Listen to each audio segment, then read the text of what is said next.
ਸਤਿ ਸ਼੍ਰੀ ਅਕਾਲ ਜੀ, ਤੁਸੀਂ ਦੇਖ ਰਹੇ ਹੋ ਪੰਜਾਬ ਮੇਲ ਯੂਐਸਏ ਟੀਵੀ। ਮੈਂ ਹਾਂ ਬਰੁਨ ਕੌਰ ਮਾਨ। ਖਬਰਾਂ ਦੇ ਬੁਲੇਟਿਨ ਵਿੱਚ ਤੁਹਾਡਾ ਸਵਾਗਤ। ਪੇਸ਼ ਨੇ ਪਹਿਲਾਂ ਚੁਣਵੀਆਂ ਖਬਰਾਂ। ਸੰਯੁਕਤ ਅਰਬ ਅਮੀਰਾਤ ਨੇ ਭਾਰਤੀ ਉਡਾਣਾਂ ਤੇ ਲੱਗੀ ਪਾਬੰਦੀ ਦੀ ਮਿਆਦ ਵਧਾਈ 28 ਜੁਲਾਈ ਤੱਕ। ਬਾਈਡਨ ਨੇ ਅਫਗਾਨੀ ਰਾਸ਼ਟਰਪਤੀ ਨੂੰ ਸਮਰਥਨ ਦੇਣ ਦੀ ਗੱਲ ਨੂੰ ਦੁਹਰਾਇਆ। ਮਾਸਕ ਪਾਉਣ ਵਿੱਚ ਢਿੱਲ ਦੇਣਾ ਅਮਰੀਕਾ ਨੂੰ ਪਿਆ ਮਹਿੰਗਾ। ਦੋਵੇਂ ਡੋਜ਼ ਲੈ ਚੁੱਕੇ ਲੋਕਾਂ ਨੂੰ ਵੀ ਹੋ ਰਿਹਾ ਕਰੋਨਾ। ਖੋਜੀਆਂ ਵੱਲੋਂ ਕੋਵਿਡ ਦਾ ਡੈਲਟਾ ਰੂਪ ਤੇਜ਼ੀ ਨਾਲ ਫੈਲਣ ਦੀ ਚੇਤਾਵਨੀ। ਮੱਧ ਅਕਤੂਬਰ ਵਿੱਚ ਪਹੁੰਚੇਗਾ ਸਿਖਰ ਤੇ। ਪੀਸੀ ਵਿੱਚ ਅਜੇ ਵੀ 250 ਤੋਂ ਜ਼ਿਆਦਾ ਜੰਗਲੀ ਅੱਗਾਂ ਦਾ ਕਹਿਰ। ਤੇ ਹੁਣ ਇਹਨਾਂ ਖਬਰਾਂ ਦਾ ਵਿਸਥਾਰ।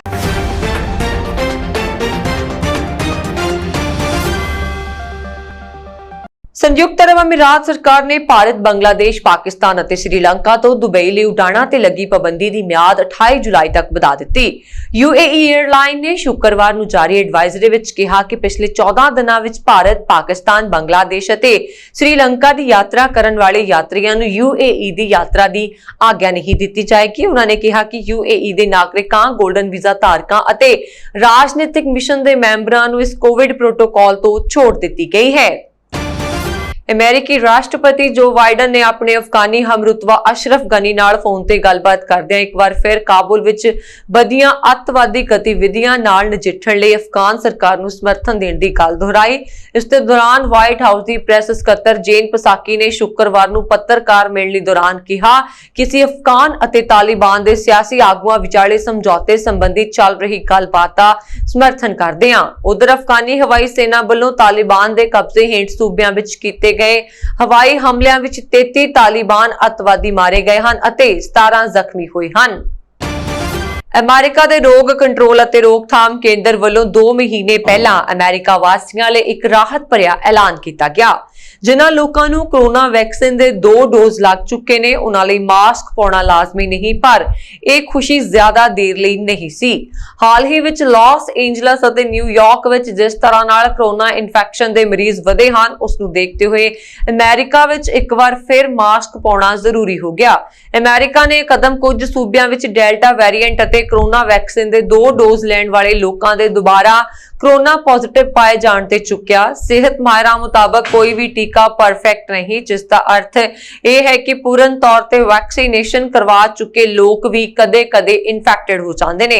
ਹਾਲਾਂਕਿ ਇਹ ਮਾਮਲੇ ਜ਼ਿਆਦਾ ਗੰਭੀਰ ਨਹੀਂ ਹੁੰਦੇ, ਫਿਰ ਵੀ ਸਿਹਤ ਅਧਿਕਾਰੀ ਲੋਕਾਂ ਨੂੰ ਅਜਿਹੇ ਸਮੇਂ ਵਿੱਚ ਟੀਕਾ ਲਗਵਾਉਣ ਦੀ ਬੇਨਤੀ ਕਰਦੇ ਹਨ ਜਦੋਂ ਡੈਲਟਾ ਵੇਰੀਐਂਟ ਫੈਲ ਰਿਹਾ ਅਤੇ ਹਸਪਤਾਲ ਵਿੱਚ ਇਨਫੈਕਟਡ ਲੋਕਾਂ ਦੀ ਗਿਣਤੀ ਵੱਧ ਰਹੀ। ਸੂਬੇ ਦੇ ਅੰਕੜਿਆਂ ਦੇ ਵਿਸ਼ਲੇਸ਼ਣ ਤੋਂ ਪਤਾ ਲੱਗਾ ਕਿ ਨਿਊਯਾਰਕ ਵਿੱਚ ਔਸਤਨ ਇੱਕ ਦਿਨ ਵਿੱਚ 1000 ਲੋਕ ਕੋਰੋਨਾ ਪੋਜ਼ਿਟਿਵ ਆਏ ਨੇ। ਇਹ 25 ਜੂਨ ਨੂੰ 306 ਮਰੀਜ਼ਾਂ ਦੇ ਮੁਕਾਬਲੇ ਹੇਠਲੇ ਪੱਧਰ ਤੇ ਬਹੁਤ ਉੱਪਰ ਹੈ। ਜਾਣਕਾਰੀ ਮੁਤਾਬਕ ਇਹ ਵਾਧਾ ਕਾਉਂਟੀਓ ਵਿੱਚ ਦੇਖੀ ਜਾ ਰਹੀ ਹੈ। ਸਭ ਤੋਂ ਜ਼ਿਆਦਾ ਇਨਫੈਕਟਡ ਸੰਘਣੀ ਆਬਾਦੀ ਵਾਲੇ ਨਿਊਯਾਰਕ ਸ਼ਹਿਰ ਅਤੇ ਇਸ ਦੇ ਨੇੜੇ-ਤੇੜੇ ਦੇ ਉਪਨਗਰਾਂ ਵਿੱਚ, ਲਾਂਗ ਆਈਲੈਂਡ ਅਤੇ ਸ਼ਹਿਰ ਦੇ ਉੱਤਰ ਵਿੱਚ ਉਪਨਗਰੀ ਇਲਾਕਿਆਂ ਵਿੱਚ ਹੈ।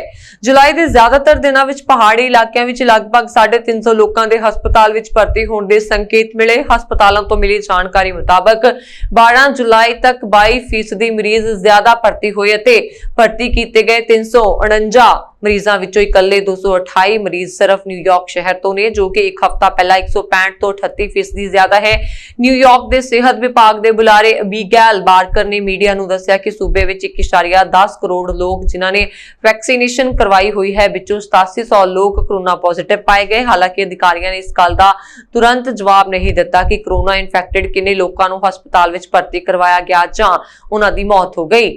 ਬਾਰਕਰ ਨੇ ਕਿਹਾ ਕਿ ਅਸੀਂ ਪੂਰੀ ਤਰ੍ਹਾਂ ਨਾਲ ਟੀਕਾਕਰਨ ਵਾਲੇ ਉਹਨਾਂ ਲੋਕਾਂ ਦੀ ਜਾਂਚ ਕਰ ਰਹੇ ਹਾਂ ਜਿਨ੍ਹਾਂ ਨੂੰ ਹਸਪਤਾਲ ਵਿੱਚ ਭਰਤੀ ਕਰਵਾਇਆ ਗਿਆ ਸੀ ਜਾਂ ਉਹਨਾਂ ਦਾ ਦੇਹਾਂਤ ਹੋ ਗਿਆ ਹੈ। ਕੋਵਿਡ-19 ਖੋਜ ਸਮੂਹ ਨੇ ਭਵਿੱਖਬਾਣੀ ਕੀਤੀ ਹੈ ਕਿ ਮੌਜੂਦਾ ਵੱਧ ਰਹੇ ਕੋਰੋਨਾ ਮਾਮਲੇ ਮੱਧ ਅਕਤੂਬਰ ਵਿੱਚ ਸਿਖਰ ਤੇ ਪਹੁੰਚ ਜਾਣਗੇ। ਸਮੂਹ ਅਨੁਸਾਰ ਅਮਰੀਕਾ ਦੇ ਕਈ ਹਿੱਸਿਆਂ ਵਿੱਚ ਕੋਵਿਡ-19 ਦਾ ਡੈਲਟਾ ਰੂਪ ਸਰਗਰਮ ਹੈ ਤੇ ਤੇਜ਼ੀ ਨਾਲ ਫੈਲ ਰਿਹਾ, ਜਿਸ ਪ੍ਰਤੀ ਲੋਕ ਚੌਕੰਨੇ ਨਹੀਂ ਹਨ। ਯੂਨੀਵਰਸਿਟੀ ਆਫ ਨਾਰਥ ਕੈਰੋਲੀਨਾ ਦੇ ਮਹਾਮਾਰੀ ਵਿਗਿਆਨੀ ਜਸਟਿਨ ਲੈਸਰ ਨੇ ਕਿਹਾ ਕਿ ਅਮਰੀਕਾ ਦੇ ਕੇਵਲ 70% ਯੋਗ ਆਬਾਦੀ ਦਾ ਟੀਕਾਕਰਨ ਹੋਇਆ, ਜਦਕਿ ਡੈਲਟਾ ਵਾਇਰਸ ਦੇ ਇੱਕ ਵਿਅਕਤੀ ਤੋਂ ਦੂਸਰੇ ਤੱਕ ਫੈਲਣ ਦੀ ਰਫ਼ਤਾਰ 60% ਵੱਧ ਗਈ। ਲੈਸਰ ਅਨੁਸਾਰ ਮੱਧ ਅਕਤੂਬਰ ਵਿੱਚ ਕੋਵਿਡ ਦੇ ਰੋਜ਼ਾਨਾ ਮਾਮਲਿਆਂ ਦੀ ਗਿਣਤੀ ਅੰਦਾਜ਼ਨ 6 ਲੱਖ ਹੋ ਜਾਵੇਗੀ, ਜਦਕਿ ਰੋਜ਼ਾਨਾ ਮੌਤਾਂ 850 ਦੇ ਆਸ-ਪਾਸ ਹੋਣਗੀਆਂ। ਉਹਨਾਂ ਨੇ ਕਿਹਾ ਕਿ ਇਸ ਸਮੇਂ ਲੋਕ ਡੈਲਟਾ ਵਾਇਰਸ ਦੇ ਮਾਰੂ ਪ੍ਰਭਾਵ ਪ੍ਰਤੀ ਪ੍ਰਤੀ ਵੇਸਲੇ ਹੋ ਗਏ ਨੇ। ਇਸ ਦੇ ਨਾਲ ਹੀ ਲੈਸਲਰ ਨੇ ਕਿਹਾ ਕਿ ਵੈਕਸੀਨੇਸ਼ਨ ਦਰ ਵਿੱਚ ਸੁਧਾਰ ਤੇ ਜਨ ਸਿਹਤ ਵਿਵਸਥਾ ਦੀ ਪੁਨਰ ਬਹਾਲੀ ਕੋਵਿਡ ਅਨੁਮਾਨਾਂ ਨੂੰ ਝੁਠਲਾ ਸਕਦੀ ਹੈ। ਜੌਨ ਹੌਪਕਿੰਸ ਯੂਨੀਵਰਸਿਟੀ ਦੇ ਅੰਕੜਿਆਂ ਤੋਂ ਪਤਾ ਲੱਗਦਾ ਹੈ ਕਿ ਕੋਵਿਡ ਮਾਮਲੇ ਪੂਰੇ ਅਮਰੀਕਾ ਵਿੱਚ ਵੱਧ ਰਹੇ ਨੇ। ਸਿਹਤ ਮਾਹਿਰ ਵਾਰ-ਵਾਰ ਚੇਤਾਵਨੀਆਂ ਦੇ ਰਹੇ ਨੇ ਕਿ ਜਿਨ੍ਹਾਂ ਖੇਤਰਾਂ ਵਿੱਚ ਟੀਕਾਕਰਨ ਦੀ ਦਰ ਘੱਟ ਹੈ ਉੱਥੇ ਮਾਮਲੇ ਤੇਜ਼ੀ ਨਾਲ ਵਧਣਗੇ।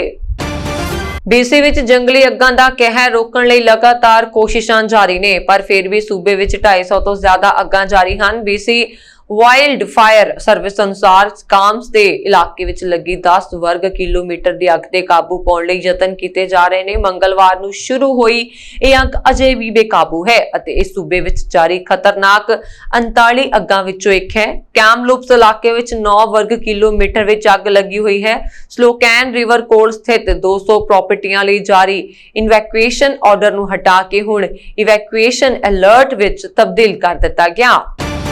ਅਮਰੀਕਾ ਵਿੱਚ ਜਾਰਜ ਫਲਾਇਡ ਦੀ ਉਸ ਮੂਰਤੀ ਨੂੰ ਸਾਫ਼ ਕਰ ਦਿੱਤਾ ਗਿਆ ਜਿਸ ਨੂੰ ਬਰੁਕਲਿਨ ਵਿੱਚ ਖਰਾਬ ਕੀਤਾ ਗਿਆ ਸੀ। ਹੁਣ ਉਸ ਨੂੰ ਮੈਨਹਟਨ ਦੇ ਯੂਨੀਅਨ ਸਕੁਆਇਰ ਲਿਜਾਇਆ ਗਿਆ ਹੈ। ਇਸ ਮੂਰਤੀ ਦਾ ਉਦਘਾਟਨ ਕੀਤੇ ਜਾਣ ਦੇ 5 ਦਿਨ ਬਾਅਦ 24 ਜੂਨ ਨੂੰ ਇਸ ਤੇ ਕਾਲਾ ਪੇਂਟ ਕਰ ਦਿੱਤਾ ਗਿਆ ਸੀ ਅਤੇ ਗੋਰਿਆਂ ਨੂੰ ਸਰਬੋਤਮ ਸਮਝਣ ਵਾਲੇ ਇੱਕ ਸਮੂਹ ਦਾ ਪ੍ਰਤੀਕ ਚਿੰਨ੍ਹ ਇਸ ਤੇ ਲਗਾ ਦਿੱਤਾ ਗਿਆ ਸੀ।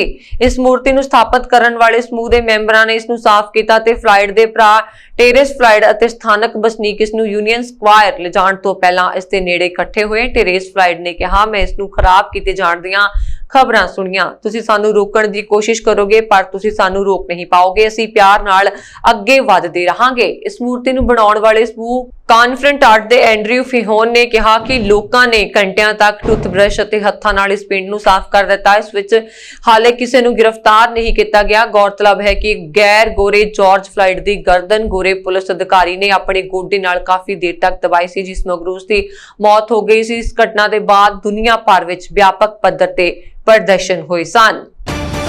ਭਾਰਤ ਤੇ ਪਾਕਿਸਤਾਨ ਦੇ ਸੰਬੰਧਾਂ ਨੂੰ ਲੈ ਕੇ ਅਮਰੀਕਾ ਤੇ ਵੱਡਾ ਬਿਆਨ ਸਾਹਮਣੇ ਆਇਆ। ਅਮਰੀਕਾ ਨੇ ਕਿਹਾ ਕਿ ਭਾਰਤ ਤੇ ਪਾਕਿਸਤਾਨ ਆਪਣੇ ਦੋ ਪੱਖੀ ਮੁੱਦਿਆਂ ਨੂੰ ਸੁਲਝਾਉਣ ਲਈ ਇੱਕ ਦੂਜੇ ਨਾਲ ਕੰਮ ਕਰਨ ਦੀ ਜ਼ਰੂਰਤ ਹੈ। ਅਮਰੀਕਾ ਨੇ ਕਿਹਾ ਕਿ ਉਸਨੇ ਦੋਵਾਂ ਗੁਆਂਢੀ ਦੇਸ਼ਾਂ ਨੂੰ ਹਮੇਸ਼ਾ ਹੀ ਇੱਕ ਸਥਿਰ ਸੰਬੰਧ ਦੀ ਦਿਸ਼ਾ 'ਚ ਅੱਗੇ ਵਧਣ ਲਈ ਪ੍ਰੇਰਿਤ ਕੀਤਾ। ਦੱਖਣੀ ਤੇ ਮੱਧ ਏਸ਼ੀਆ ਮਾਮਲੇ ਦੇ ਕਾਰਜਕਾਰੀ ਸਹਾਇਕ ਵਿਦੇਸ਼ ਮੰਤਰੀ ਡੀਨ ਥਾਮਪਨਸ ਨੇ ਇੱਥੇ ਪੱਤਰਕਾਰ ਸੰਮੇਲਨ ਦੌਰਾਨ ਕਿਹਾ, ਭਾਰਤ ਪਾਕਿਸਤਾਨ ਦੇ ਸੰਬੰਧ ਵਿੱਚ ਮੈਂ ਸਿਰਫ ਇਹ ਦੱਸਣਾ ਚਾਹਾਂਗਾ ਕਿ ਅਸੀਂ ਦ੍ਰਿੜਤਾ ਨਾਲ ਮੰਨਦੇ ਹਾਂ ਕਿ ਭਾਰਤ ਤੇ ਪਾਕਿਸਤਾਨ ਨੂੰ ਆਪਣੇ ਮੁੱਦੇ ਆਪਸ ਵਿੱਚ ਹੀ ਹੱਲ ਕਰਨੇ ਹੋਣਗੇ। ਇੱਕ ਸਵਾਲ ਦੇ ਜਵਾਬ ਵਿੱਚ ਥਾਮਸਨ ਨੇ ਕਿਹਾ ਕਿ ਸਾਨੂੰ ਖੁਸ਼ੀ ਹੈ ਕਿ ਇਸ ਸਾਲ ਦੀ ਸ਼ੁਰੂਆਤ ਜੋ ਸੰਘਰਸ਼ ਵਿਰਾਮ ਲਾਗੂ ਹੋਇਆ ਉਹ ਬਰਕਰਾਰ ਹੈ ਤੇ ਅਸੀਂ ਯਕੀਨੀ ਤੌਰ ਤੇ ਉਸ ਨੂੰ ਹਮੇਸ਼ਾ ਜ਼ਿਆਦਾ ਸਥਿਰ ਬਣਾਉਣ ਦੇ ਤਰੀਕੇ ਖੋਜਣ ਦੇ ਯਤਨਾਂ ਨੂੰ ਜਾਰੀ ਰੱਖਣ ਲਈ ਉਤਸ਼ਾਹਿਤ ਕਰਦੇ ਹਾਂ। ਜ਼ਿਕਰਯੋਗ ਹੈ ਕਿ ਭਾਰਤ ਨੇ ਜੰਮੂ ਕਸ਼ਮੀਰ ਨੂੰ ਵਿਸ਼ੇਸ਼ ਦਰਜਾ ਦੇਣ ਵਾਲੀ ਧਾਰਾ 370 ਦੇ ਕੁਝ ਪ੍ਰਬੰਧਾਂ ਨੂੰ 5 ਅਗਸਤ 2019 ਨੂੰ ਖਤਮ ਕਰ ਦਿੱਤਾ ਸੀ ਤੇ ਇਸ ਨੂੰ 2 ਕੇਂਦਰ ਸ਼ਾਸਿਤ ਪ੍ਰਦੇਸ਼ਾਂ 'ਚ ਵੰਡ ਦਿੱਤਾ ਸੀ, ਜਿਸ ਤੋਂ ਬਾਅਦ ਭਾਰਤ ਤੇ ਪਾਕਿਸਤਾਨ ਵਿਚਾਲੇ ਸੰਬੰਧਾਂ ਨੂੰ ਕੜਤਨ ਆ ਗਏ। ਇਸ ਸਾਲ ਦੀ ਸ਼ੁਰੂਆਤ ਵਿੱਚ ਦੋਵੇਂ ਗੁਆਂਢੀ ਦੇਸ਼ਾਂ ਨੇ ਸੰਘਰਸ਼ ਵਿਰਾਮ ਸਮਝੌਤੇ ਤੇ ਦਸਤਖਤ ਕੀਤੇ। ਅਫਗਾਨਿਸਤਾਨ ਬਾਰੇ ਇੱਕ ਸਵਾਲ ਤੇ ਮੰਤਰੀ ਨੇ ਕਿਹਾ ਕਿ ਅਮਰੀਕਾ ਉਮੀਦ ਕਰਦਾ ਹੈ ਕਿ ਇੱਕ ਸਥਿਰ ਤੇ ਸੁਰੱਖਿਅਤ ਅਫਗਾਨਿਸਤਾਨ 'ਚ ਖੇਤਰ ਦੇ ਸਾਰੇ ਦੇਸ਼ ਦੇ ਸਾਂਝੇ ਹਿੱਤ ਹੋਣਗੇ। ਵਿਦੇਸ਼ ਮੰਤਰੀ ਟੌਨੀ ਬਲਿੰਕਨ ਅਗਲੇ ਹਫ਼ਤੇ ਭਾਰਤ ਦੀ ਯਾਤਰਾ ਤੇ ਜਾਣ ਵਾਲੇ ਨੇ। ਇਸ ਦੌਰਾਨ ਅਫਗਾਨਿਸਤਾਨ ਚਰਚਾ ਦਾ ਇੱਕ ਪ੍ਰਮੁੱਖ ਵਿਸ਼ਾ ਹੋਵੇਗਾ। ਥਾਮਸਨ ਨੇ ਕਿਹਾ ਕਿ ਅਸੀਂ ਯਕੀਨੀ ਤੌਰ ਤੇ ਆਪਣੇ ਭਾਰਤੀ ਭਾਈਵਾਲਾਂ ਨਾਲ ਇਸ ਬਾਰੇ ਗੱਲ ਕਰਨ ਤੇ ਵਿਚਾਰ ਕਰਾਂਗੇ। ਅਮਰੀਕਾ ਦੇ ਵਿਦੇਸ਼ ਵਿਭਾਗ ਨੇ ਕਿਹਾ ਹੈ ਕਿ ਅਮਰੀਕੀ ਵਿਦੇਸ਼ ਮੰਤਰੀ ਐਂਟਨੀ ਬਲਿੰਕਨ 26 ਜੁਲਾਈ ਨੂੰ ਨਵੀਂ ਦਿੱਲੀ ਲਈ ਰਵਾਨਾ ਹੋਣਗੇ, ਜਿੱਥੇ ਉਹ 27 ਜੁਲਾਈ ਨੂੰ ਪਹੁੰਚਣਗੇ। ਉਹ ਆਪਣੇ ਹਮਰੁਤਬਾ ਐਸ ਜੈਸ਼ੰਕਰ ਅਤੇ ਹੋਰ ਭਾਰਤੀ ਅਧਿਕਾਰੀਆਂ ਨਾਲ ਇੰਡੋ-ਯੂਐਸ ਰੱਖਿਆ, ਡਿਫੈਂਸ, ਸਾਈਬਰ ਤੇ ਅੱਤਵਾਦ ਵਿਰੁੱਧ ਕਾਰਵਾਈ ਸਮੇਤ ਅਹਿਮ ਮੁੱਦਿਆਂ ਤੇ ਵਿਚਾਰ ਵਟਾਂਦਰਾ ਕਰਨਗੇ। ਬਾਈਡਨ ਪ੍ਰਸ਼ਾਸਨ ਵੱਲੋਂ ਸੱਤਾ ਸੰਭਾਲਣ ਤੋਂ ਬਾਅਦ ਚੋਟੀ ਦੇ ਕਿਸੇ ਅਮਰੀਕੀ ਕੂਟਨੀਤਿਕ ਦਾ ਇਹ ਪਹਿਲਾ ਭਾਰਤੀ ਦੌਰਾ ਹੈ। ਆਪਣੇ ਭਾਰਤ ਦੌਰੇ ਦੌਰਾਨ ਬਲਿੰਕਨ ਪ੍ਰਧਾਨ ਮੰਤਰੀ ਨਰਿੰਦਰ ਮੋਦੀ ਤੇ ਵਿਦੇਸ਼ ਮੰਤਰੀ ਐਸ ਸ਼ੰਕਰ ਨਾਲ ਮੁਲਾਕਾਤ ਕਰਨਗੇ। ਵਿਦੇਸ਼ ਵਿਭਾਗ ਦੇ ਦੱਖਣੀ ਤੇ ਕੇਂਦਰੀ ਏਸ਼ੀਆ ਦੇ ਮਾਮਲਿਆਂ ਬਾਰੇ ਕਾਰਜਕਾਰੀ ਸਹਾਇਕ ਸਕੱਤਰ ਡੀਨ ਥਾਮਸਨ ਨੇ ਕਿਹਾ ਹੈ ਕਿ ਵਿਦੇਸ਼ ਮੰਤਰੀ ਬਲਿੰਕਨ ਤੇ ਰੱਖਿਆ ਮੰਤਰੀ ਲਾਇਡ ਆਸਟਿਨ ਆਪਣੇ ਭਾਰਤ ਦੇ ਹਮਰੁਤਬਾ ਵੱਲੋਂ ਇਸ ਸਾਲ ਦੇ ਆਖਰ ਵਿੱਚ ਆਯੋਜਿਤ ਕੀਤੀ ਜਾ ਰਹੀ ਸਾਲਾਨਾ ਮੰਤਰੀ ਪੱਧਰ ਦੀ ਗੱਲਬਾਤ ਨੂੰ ਬਹੁਤ ਹਾਂ ਪੱਖੀ ਨਜ਼ਰੀਏ ਤੋਂ ਵੇਖ ਰਹੇ ਨੇ। ਅਮਰੀਕਾ ਵਿਚਲੇ ਭਾਰਤੀ ਰਾਜਦੂਤ ਤਰਨਜੀਤ ਸਿੰਘ ਸੰਧੂ ਵੀ ਨਵੀਂ ਦਿੱਲੀ ਵਿੱਚ ਹੋਣ ਵਾਲੇ ਸਾਲਾਨਾ ਵਿਚਾਰ ਵਟਾਂਦਰੇ 'ਚ ਹਿੱਸਾ ਲੈਣਗੇ। ਇਸ ਵਿਚਾਰ ਵਟਾਂਦਰੇ ਦਾ ਮੁੱਖ ਮੁੱਦਾ ਅਫਗਾਨਿਸਤਾਨ ਹੋਵੇਗਾ। ਡੀਨ ਥਾਮਸਨ ਨੇ ਕਿਹਾ ਕਿ ਇਸ ਖਿੱਤੇ ਵਿਚਲੇ ਸਾਰੇ ਦੇਸ਼ ਦੇ ਹਿੱਤ ਇੱਕ ਸਥਿਰ ਤੇ ਸੁਰੱਖਿਅਤ ਅਫਗਾਨਿਸਤਾਨ ਨਾਲ ਜੁੜੇ ਹੋਏ ਨੇ। ਅਸੀਂ ਆਪਣੇ ਭਾਈਵਾਲ ਭਾਰਤ ਨਾਲ ਸਥਿਰ ਅਫਗਾਨਿਸਤਾਨ ਦਾ ਟੀਚਾ ਪ੍ਰਾਪਤ ਕਰਨ ਲਈ ਹੋਣ ਵਾਲੀ ਗੱਲਬਾਤ ਦਾ ਬਹੁਤ ਅਹਿਮੀਅਤ ਦਿੰਦੇ ਹਾਂ।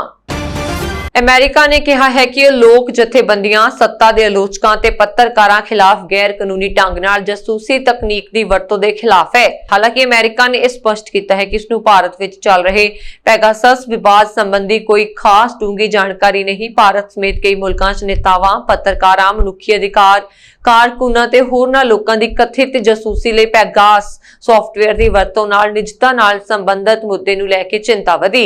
ਇੱਕ ਕੌਮਾਂਤਰੀ ਮੀਡੀਆ ਗਰੁੱਪ ਅਨੁਸਾਰ Israel company NSO group technology ਵੱਲੋਂ ਵੱਖ-ਵੱਖ ਸਰਕਾਰਾਂ ਨੂੰ ਵੇਚੇ ਗਏ ਸਪਾਈਵੇਅਰ ਦਾ ਨਿਸ਼ਾਨਾ ਬਣੇ ਲੋਕਾਂ 'ਚ ਨੇਤਾ, ਮਨੁੱਖੀ ਹੱਕਾਂ ਬਾਰੇ ਕਾਰਕੁਨ ਤੇ ਪੱਤਰਕਾਰ ਸ਼ਾਮਲ ਨੇ। ਦੱਖਣੀ ਤੇ ਮੱਧ ਏਸ਼ੀਆ ਮਾਮਲੇ ਦੇ ਕਾਰਜਕਾਰੀ ਸਹਾਇਕ ਮੰਤਰੀ ਡੀਨ ਥਾਮਸਨ ਨੇ ਪੱਤਰਕਾਰ ਸੰਮੇਲਨ ਦੌਰਾਨ ਕਿਹਾ, ਲੋਕ ਜਥੇਬੰਦੀਆਂ ਜਾਂ ਸੱਤਾ ਤੇ ਆਲੋਚਕ ਜਾਂ ਪੱਤਰਕਾਰਾਂ ਜਾਂ ਕਿਸੇ ਵੀ ਵਿਅਕਤੀ ਖਿਲਾਫ ਗੈਰ ਕਾਨੂੰਨੀ ਢੰਗ ਨਾਲ ਅਜਿਹੀ ਤਕਨੀਕ ਦੀ ਵਰਤੋਂ ਹਮੇਸ਼ਾ ਚਿੰਤਾ ਦਾ ਵਿਸ਼ਾ ਰਹੀ। ਭਾਰਤ ਵਿੱਚ ਪੈਗਾਸਸ ਜਾਸੂਸੀ ਮਾਮਲੇ ਬਾਰੇ ਪੁੱਛੇ ਜਾਣ ਤੇ ਥਾਮਸਨ ਨੇ ਕਿਹਾ, ਮੈਨੂੰ ਭਾਰਤ ਦੇ ਮਾਮਲੇ ਬਾਰੇ ਕੋਈ ਖਾਸ ਡੂੰਘੀ ਜਾਣਕਾਰੀ ਨਹੀਂ। ਮੈਂ ਜਾਣਦਾ ਹਾਂ ਕਿ ਇਹ ਵੱਡਾ ਮੁੱਦਾ ਹੈ, ਪਰ ਮੈਂ ਕਹਿਣਾ ਚਾਹਾਂਗਾ ਕਿ ਅਸੀਂ ਹਮੇਸ਼ਾ ਕਿਹਾ ਹੈ ਕਿ ਕੰਪਨੀਆਂ ਨੂੰ ਅਜਿਹੇ ਢੰਗ ਲੱਭਣੇ ਚਾਹੀਦੇ ਨੇ ਜਿਸ ਨਾਲ ਯਕੀਨੀ ਬਣਾਇਆ ਜਾ ਸਕੇ ਉਹਨਾਂ ਦੀ ਤਕਨੀਕ ਦੀ ਵਰਤੋਂ ਇਸ ਤਰ੍ਹਾਂ ਨਾ ਹੋਵੇ। ਅਸੀਂ ਲਗਾਤਾਰ ਇਹ ਮੁੱਦੇ ਚੁੱਕਦੇ ਰਹਾਂਗੇ। ਦੁਨੀਆ ਦੇ ਵੱਖ-ਵੱਖ ਮੁਲਕਾਂ ਦੀਆਂ ਸਰਕਾਰਾਂ ਨੇ NSO ਗਰੁੱਪ ਸਪਾਈਵੇਅਰ ਦੀ ਵਰਤੋਂ ਕਰਦਿਆਂ 2019 ਚ ਸੀਨੀਅਰ ਸਰਕਾਰੀ ਅਧਿਕਾਰੀਆਂ ਸਮੇਤ WhatsApp ਦੇ 1400 ਵਰਤੋਂਕਾਰਾਂ ਦੀ ਵੀ ਜਾਸੂਸੀ ਕਰਵਾਈ ਸੀ। WhatsApp ਦੇ ਮੁੱਖ ਕਾਰਜਕਾਰੀ ਅਧਿਕਾਰੀ ਵਿਲ ਕੈਥਕਾਰਟ ਨੇ ਇਹ ਖੁਲਾਸਾ ਕੀਤਾ। ਦੀ ਗਾਰਡੀਅਨ ਦੀ ਰਿਪੋਰਟ ਮੁਤਾਬਕ ਕੈਥਕਾਰਟ ਨੇ ਕਿਹਾ ਕਿ 2019 ਚ WhatsApp ਵਰਤੋਂਕਾਰਾਂ ਤੇ ਹੋਏ ਹਮਲੇ ਪੈਗਾਸਸ ਪ੍ਰੋਜੈਕਟ ਨਾਲ ਮੇਲ ਖਾਂਦੇ ਨੇ ਅਤੇ ਉਹਨਾਂ NSO ਖਿਲਾਫ ਕੇਸ ਕੀਤਾ ਹੋਇਆ। ਉਸ ਸਮੇਂ ਕਈ ਅਹਿਮ ਹਸਤੀਆਂ ਦੇ ਵੱਡੇ ਪੱਧਰ ਤੇ ਡੇਟਾ ਲੀਕ ਹੋਣ ਦੇ ਦੋਸ਼ ਲੱਗੇ ਸਨ। ਇੰਟਰਵਿਊ ਵਿੱਚ ਕੈਥਕਾਰਟ ਨੇ ਕਿਹਾ, ਜਾਸੂਸੀ ਸੰਬੰਧੀ ਇਹ ਹਮਲੇ ਬਿਲਕੁਲ 2 ਸਾਲ ਪਹਿਲਾਂ ਸਾਡੇ ਵਰਤੋਂਕਾਰਾਂ ਤੇ ਡੇਟਾ ਲੀਕ ਨਾਲ ਮੇਲ ਖਾਂਦੇ ਹਨ। ਉਸ ਸਮੇਂ ਅਸੀਂ ਜਾਸੂਸੀ ਖਿਲਾਫ ਆਵਾਜ਼ ਬੁਲੰਦ ਕੀਤੀ ਸੀ। WhatsApp ਮੁਤਾਬਕ ਉਹਨਾਂ ਦੇ ਵਰਤੋਂਕਾਰਾਂ 'ਚ ਸ਼ਾਮਲ ਸੀਨੀਅਰ ਸਰਕਾਰੀ ਅਧਿਕਾਰੀਆਂ ਤੋਂ ਇਲਾਵਾ ਪੱਤਰਕਾਰਾਂ ਅਤੇ ਮਨੁੱਖੀ ਹੱਕਾਂ ਦੇ ਕਾਰਕੁਨਾਂ ਨੂੰ ਵੀ 2019 'ਚ ਨਿਸ਼ਾਨਾ ਬਣਾਇਆ ਗਿਆ ਸੀ। ਕੈਥਕਾਰਟ ਨੇ ਕਿਹਾ ਕਿ NSO ਗਰੁੱਪ ਵੱਲੋਂ WhatsApp ਸੇਵਾ ਰਾਹੀਂ ਲੋਕਾਂ ਦੇ ਫੋਨਾਂ ਦੀ ਜਾਸੂਸੀ ਕਰਵਾਉਣ ਦੀ ਕੋਸ਼ਿਸ਼ ਕੀਤੀ ਗਈ। WhatsApp ਦੇ CEO ਨੇ ਕਿਹਾ ਕਿ ਜਾਸੂਸੀ ਦਾ ਸ਼ਿਕਾਰ ਬਣਨ ਵਾਲੇ ਲੋਕਾਂ ਦੀ ਗਿਣਤੀ ਕਿਤੇ ਜ਼ਿਆਦਾ ਹੈ। ਇਸੇ ਕਾਰਨ ਉਹਨਾਂ ਨੇ ਇਸ ਮੁੱਦੇ ਨੂੰ ਉਠਾਉਣਾ ਜ਼ਰੂਰੀ ਸਮਝਿਆ। ਦੀ ਗਾਰਡੀਅਨ ਨੇ ਕਿਹਾ ਕਿ ਇਸ ਤੋਂ ਸਾਬਤ ਹੁੰਦਾ ਹੈ ਕਿ WhatsApp ਕੋਲ NSO ਸਰਵਰ ਵੱਲੋਂ ਵਰਤੋਂਕਾਰਾਂ ਦੇ ਫੋਨਾਂ ਤੇ ਮਾਲਵੇਅਰ ਸਥਾਪਿਤ ਕਰਨ ਦੀ ਕੋਸ਼ਿਸ਼ ਦੇ ਸਬੂਤ ਨੇ। WhatsApp ਨੇ 2 ਸਾਲ ਪਹਿਲਾਂ ਐਲਾਨ ਕੀਤਾ ਸੀ ਕਿ 1400 ਵਿਅਕਤੀਆਂ 'ਚੋਂ 100 ਪੱਤਰਕਾਰ, ਮਨੁੱਖੀ ਹੱਕਾਂ ਦੇ ਰਾਖੇ ਅਤੇ ਕਾਰਕੁਨ ਸ਼ਾਮਲ ਨੇ। ਰਿਪੋਰਟ ਮੁਤਾਬਕ ਕੈਥਕਾਰਟ ਨੇ ਕਿਹਾ ਕਿ ਉਹਨਾਂ WhatsApp ਵਰਤੋਂਕਾਰਾਂ ਖਿਲਾਫ ਹਮਲਿਆਂ ਬਾਰੇ ਕਈ ਮੁਲਕਾਂ ਦੀਆਂ ਸਰਕਾਰਾਂ ਨਾਲ ਵਿਚਾਰ ਵਟਾਂਦਰਾ ਕੀਤਾ ਸੀ। ਤਾਲਾਬੰਦੀ ਦੇ ਵਿਰੋਧ ਵਿੱਚ ਸਿਡਨੀ ਵਿੱਚ ਹਜ਼ਾਰਾਂ ਦੀ ਤਾਦਾਦ ਵਿੱਚ ਲੋਕ ਸੜਕਾਂ ਤੇ ਆ ਗਏ। ਕੋਵਿਡ-19 ਕਾਰਨ ਲਗਾਈ ਗਈ ਤਾਲਾਬੰਦੀ ਤੇ ਇਤਰਾਜ਼ ਜਤਾਉਣ ਲਈ ਪ੍ਰਦਰਸ਼ਨਕਾਰੀ ਆਸਟ੍ਰੇਲੀਆ ਦੇ ਆਸ-ਪਾਸ ਦੇ ਰਾਜਧਾਨੀ ਸ਼ਹਿਰਾਂ ਵਿੱਚ ਇਕੱਠੇ ਹੋ ਰਹੇ ਹਨ। ਸ਼ਨੀਵਾਰ ਨੂੰ ਹਜ਼ਾਰਾਂ ਨਾਰਾਜ਼ ਲੋਕਾਂ ਨੇ ਵਿਕਟੋਰੀਆ ਪਾਰਕ ਤੋਂ ਟਾਊਨ ਹਾਲ ਤੱਕ ਮਾਰਚ ਕੱਢਿਆ। NSW ਪੁਲਿਸ ਨੇ ਕਿਹਾ ਹੈ ਕਿ ਭਾਗੀਦਾਰਾਂ ਦੀ ਸੁਰੱਖਿਆ ਅਤੇ ਕਮਿਊਨਿਟੀ ਅਤੇ ਸਥਾਨਕ ਕਾਰੋਬਾਰਾਂ ਦੀ ਸੁਰੱਖਿਆ ਨੂੰ ਯਕੀਨੀ ਬਣਾਉਣ ਲਈ ਅਣਅਧਿਕਾਰਿਤ ਵਿਰੋਧ ਪ੍ਰਦਰਸ਼ਨ ਦੇ ਜਵਾਬ ਵਿੱਚ ਇੱਕ ਉੱਚ ਵਿਜ਼ਿਬਿਲਿਟੀ ਪੁਲਿਸ ਅਭਿਆਨ ਚਲਾਇਆ ਗਿਆ। NSW ਪੁਲਿਸ ਨੇ ਕਿਹਾ ਕਿ ਪੁਲਿਸ ਫੋਰਸ ਵਿਅਕਤੀਆਂ ਅਤੇ ਸਮੂਹਾਂ ਨੂੰ ਉਹਨਾਂ ਦੇ ਸੁਤੰਤਰ ਭਾਸ਼ਣ ਅਤੇ ਸ਼ਾਂਤਮਈ ਅਸੈਂਬਲੀ ਦੇ ਅਧਿਕਾਰਾਂ ਦੀ ਵਰਤੋਂ ਕਰਨ ਦੇ ਅਧਿਕਾਰਾਂ ਦਾ ਸਮਰਥਨ ਕਰਦੀ ਹੈ। ਹਾਲਾਂਕਿ ਅੱਜ ਦਾ ਵਿਰੋਧ ਪ੍ਰਦਰਸ਼ਨ ਮੌਜੂਦਾ ਕੋਵਿਡ-19 ਜਨਤਕ ਸਿਹਤ ਆਦੇਸ਼ਾਂ ਦੀ ਉਲੰਘਣਾ ਹੈ। NSW ਪੁਲਿਸ ਦੇ ਡਿਪਟੀ ਕਮਿਸ਼ਨਰ ਗੈਰੀ ਨੇ ਕਿਹਾ ਕਿ ਇਹ ਵਿਰੋਧ ਪ੍ਰਦਰਸ਼ਨ ਦਾ ਸਮਾਂ ਨਹੀਂ। ਉਹਨਾਂ ਨੇ ਕਿਹਾ ਕਿ ਪੁਲਿਸ ਪ੍ਰਬੰਧਕਾਂ ਨਾਲ ਮਿਲ ਕੇ ਕੰਮ ਕਰਨਾ ਚਾਹੁੰਦੀ ਹੈ ਤਾਂ ਜੋ ਇਹ ਯਕੀਨੀ ਕੀਤਾ ਜਾ ਸਕੇ ਕਿ ਲੋਕ ਜਨਤਕ ਸਿਹਤ ਦੇ ਆਦੇਸ਼ਾਂ ਦੀ ਪਾਲਣਾ ਕਰ ਰਹੇ ਹਨ ਜਾਂ ਨਹੀਂ। ਅਫਗਾਨਿਸਤਾਨ ਵਿੱਚ ਸੁਰੱਖਿਆ ਦਸਤਿਆਂ ਤੇ ਦੇਸ਼ ਦੀ ਜਨਤਾ ਤੇ ਤਾਲਿਬਾਨੀਆਂ ਦਾ ਖਤਰਾ ਮੰਡਰਾਉਣ ਲੱਗਾ ਹੈ। ਤਾਲਿਬਾਨ ਦੇ ਹਮਲੇ ਕਾਰਨ ਹਾਲ ਹੀ ਵਿੱਚ ਵਾਧੇ ਦਰਮਿਆਨ ਪਿਛਲੇ 4 ਮਹੀਨਿਆਂ ਵਿੱਚ ਅਫਗਾਨਿਸਤਾਨ 'ਚ 36,000 ਤੋਂ ਵੱਧ ਪਰਿਵਾਰ ਬੇਘਰ ਹੋਏ ਹਨ। ਅਫਗਾਨਿਸਤਾਨ ਦੇ ਸ਼ਰਨਾਰਥੀ ਅਤੇ ਰਿਟਰਨੇਸ਼ਨ ਮੰਤਰਾਲਾ ਨੇ ਇਹ ਜੰਗ ਜਾਰੀ ਰਹਿਣ ਕਾਰਨ ਬੇਘਰ ਹੋਏ ਲੋਕਾਂ ਦੀ ਗਿਣਤੀ ਵਿੱਚ ਵਾਧੇ ਨੂੰ ਲੈ ਕੇ ਚਿੰਤਾ ਜ਼ਾਹਿਰ ਕੀਤੀ। ਇੱਕ ਨਿਊਜ਼ ਚੈਨਲ ਦੇ ਹਵਾਲੇ ਤੋਂ ਮੰਤਰਾਲਾ ਦੇ ਸਲਾਹਕਾਰ ਸੈਯਦ ਅਬਦੁਲ ਬਾਸਤ ਅੰਸਾਰੀ ਨੇ ਕਿਹਾ ਕਿ ਕਈ ਸੂਬਿਆਂ ਵਿੱਚ ਜੰਗ ਅਤੇ ਅਸੁਰੱਖਿਆ ਕਾਰਨ ਲਗਭਗ 36,500 ਪਰਿਵਾਰ ਆਪਣੇ ਘਰਾਂ ਤੋਂ ਬੇਘਰ ਹੋਏ। ਜਦੋਂ ਤੋਂ ਅਮਰੀਕਾ ਨੇ ਮਈ ਵਿੱਚ ਆਪਣੀ ਵਾਪਸੀ ਦੀਆਂ ਯੋਜਨਾਵਾਂ ਦਾ ਐਲਾਨ ਕੀਤਾ, ਉਦੋਂ ਤੋਂ ਅਫਗਾਨਿਸਤਾਨ ਜੰਗ ਪੀੜਤ ਦੇਸ਼ 'ਚ ਹਿੰਸਾ ਵਿੱਚ ਭਾਰੀ ਵਾਧਾ ਹੋਇਆ। इस हफ्ते की शुरुआत विच रेड क्रॉस की कौमांतरी कमेटी ने कहा सी कि देश भर च 416 ICRC सहयोगी सेहत सहूलतां ने 49,500 तो वध हथियारां नाल जख्मी रोगियों का इलाज देखभाल प्राप्त की है। ICRC के बयान विच कहा गया सी कि हर दिन औसतन 270 लोगों के बराबर ने। संगठन ने भी कहा कि अफगानिस्तान एक नागरिक बनने लई दुनिया के सब तो घातक थावां विचों एक है, जिथे औरतां अते बच्चे सब आम नागरिकों के जख्मी होने का अद्धा हिस्सा हैं। अपने स्पेस समागम ਨੂੰ ਲੈ ਕੇ Amazon फाउंडर जेफ बेजोस ਤੇ ब्रिटिश अरबपति रिचर्ड ब्रैंसन ਨੂੰ ਵੱਡਾ ਝਟਕਾ ਲੱਗਾ। ਇਸ ਦਾ ਵੱਡਾ ਕਾਰਨ ਇਹ ਹੈ ਕਿ ਅਮਰੀਕਾ ਨੇ ਐਸਟਰੋਨॉट ਦੀ ਵਿਆਖਿਆ ਕਰਨ ਵਾਲੇ ਨਿਯਮਾਂ ਨੂੰ ਬਹੁਤ ਸਖਤ ਕਰ ਦਿੱਤਾ। ਨਿਊ ਫੈਡਰਲ ਐਵੀਏਸ਼ਨ ਐਡਮਿਨਿਸਟ੍ਰੇਸ਼ਨ ਦੇ ਨਵੇਂ ਨਿਯਮ ਮੁਤਾਬਕ ਐਸਟਰੋਨॉट ਕਹਿਲਾਉਣ ਲਈ ਵਿਅਕਤੀ ਨੂੰ ਫਲਾਈਟ ਕਰੂ ਦਾ ਹਿੱਸਾ ਹੋਣਾ ਲਾਜ਼ਮੀ ਹੈ। ਇਸ ਤੋਂ ਇਲਾਵਾ ਪੁਲਾੜ ਉਡਾਣ ਸੁਰੱਖਿਆ ਚ ਉਸ ਨੂੰ ਯੋਗਦਾਨ ਦੇਣਾ ਚਾਹੀਦਾ ਹੈ। ਇਸ ਨਿਯਮ ਮੁਤਾਬਕ जेफ बेजोस ਤੇ ਰਿਚਰਡ ब्रैंसन अमेरिकी सरकार ਦੀ ਨਜ਼ਰ ਚ ਐਸਟਰੋਨॉट नहीं है। इस नियम तो बेजोस ते बैंसन ने ड्रीम प्रोजेक्ट ਨੂੰ ਵੱਡਾ ਝਟਕਾ ਲੱਗਾ। ਖਾਸ ਗੱਲ ਇਹ ਹੈ ਕਿ ਕਮਰਸ਼ੀਅਲ ਐਸਟਰੋਨॉट ਵਿੰਗਸ ਸਮਾਗਮ ਅਪਡੇਟ ਦਾ ਐਲਾਨ ਮੰਗਲਵਾਰ ਨੂੰ ਉਦੋਂ ਕੀਤਾ ਗਿਆ ਜਦੋਂ Amazon ਦੇ जेफ बेजोस ਨੇ ਬਲੂ ऑरिजिन ਰਾਕੇਟ ਤੋਂ ਪੁਲਾੜ ਦੇ ਕਿਨਾਰੇ ਤੱਕ ਉਡਾਨ ਭਰੀ ਸੀ। ਸਾਲ 2004 ਵਿੱਚ FAA ਵਿੰਗ ਸਮਾਗਮ ਸ਼ੁਰੂ ਹੋਣ ਤੋਂ ਬਾਅਦ ਇਹ ਪਹਿਲਾ ਬਦਲਾਅ ਹੈ। ਦੱਸ ਦਈਏ ਕਿ ਕਮਰਸ਼ੀਅਲ ਐਸਟਰੋਨॉट ਦੇ ਰੂਪ ਵਿੱਚ ਕੁਆਲੀਫਾਈ ਕਰਨ ਵਾਲੀ ਸਪੇਸ ਜਾਣ ਵਾਲੀ ਲੋਕਾਂ ਨੂੰ ਪ੍ਰਿਥਵੀ ਦੀ ਸਤਹ ਤੋਂ 50 ਮੀਲ ਦੀ ਉੱਪਰ ਦੀ यात्रा करनी होगी, जिस नाल बेजोस ते ब्रैंसन दोवां ने पूरा किया। हुण उचाई तो इतर एजेंसी का कहना है कि एस्ट्रोनॉट नूं उड़ाण दौरान उन्हां गतिविधियां नूं करना लाजमी होगा जो जनतक सुरक्षा लई जरूरी ने। किरती किसान यूनियन ने नवजोत सिद्धू ਦੇ खुद ਨੂੰ ਖੋਹ ਤੇ ਕਿਸਾਨਾਂ ਨੂੰ ਪਿਆਸੇ ਕਹਿਣ ਵਾਲੇ ਬਿਆਨ ਨੂੰ ਹੰਕਾਰ ਨਾਲ ਭਰਿਆ ਹੋਇਆ ਕਰਾਰ ਕਰ ਦਿੱਤਾ। ਜਥੇਬੰਦੀ ਦੇ ਸੂਬਾ ਪ੍ਰਧਾਨ ਨਿਰਭੈ ਸਿੰਘ ਢੁੱਡੀਕੇ ਅਤੇ ਮੀਤ ਪ੍ਰਧਾਨ ਰਾਜਿੰਦਰ ਸਿੰਘ ਦੀਪ ਸਿੰਘ ਵਾਲਾ ਨੇ ਕਿਹਾ ਕਿ ਨਵਜੋਤ ਸਿੱਧੂ ਸਿਰਫ ਪਾਰਟੀ ਪ੍ਰਧਾਨ ਬਣੇ ਹਨ, ਨਾ ਕਿ ਕਿਸੇ ਸੰਵਿਧਾਨਕ ਅਹੁਦੇ ਤੇ ਬੈਠੇ ਹਨ। ਉਹਨਾਂ ਨੇ ਕਿਹਾ ਕਿ ਕਾਂਗਰਸ ਦੇ ਸੰਸਦ ਮੈਂਬਰਾਂ ਨੇ ਵੋਟਰਸ ਵਿਪ ਦੀ ਉਲੰਘਣਾ ਕਰਕੇ ਖੁਦ ਨੂੰ ਬੀਜੇਪੀ ਦੇ ਖੇਮੇ 'ਚ ਖੜਾ ਕਰ ਲਿਆ ਅਤੇ ਹੁਣ ਕਾਂਗਰਸੀ ਸੰਸਦ ਮੈਂਬਰਾਂ ਦੇ ਘਰਾਓ ਵੀ ਕੀਤੇ ਜਾਣਗੇ।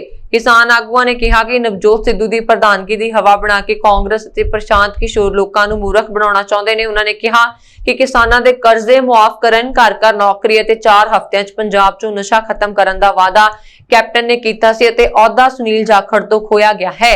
उन्होंने कहा दुकान भी उही, दुकानदार भी उही, सौदा भी उही, पर रेट भी उही, फिर गाहक दा भला किवें होवेगा। किरती किसान यूनियन के आगुआं ने कहा कि सिद्धू जदों स्थानक सरकारां अते सैर सपाटा मंत्री भी सन तां उस वेले उन्हां दी कारगुजारी निखिद रही सी। इह सन हुण तक दीआं खबरां। मैनूं वरुण कौर मानू दिओ आ गया। होर खबरां दे लई साडा YouTube channel Punjab mail USA TV subscribe करना ना भुलना। सत श्री अकाल।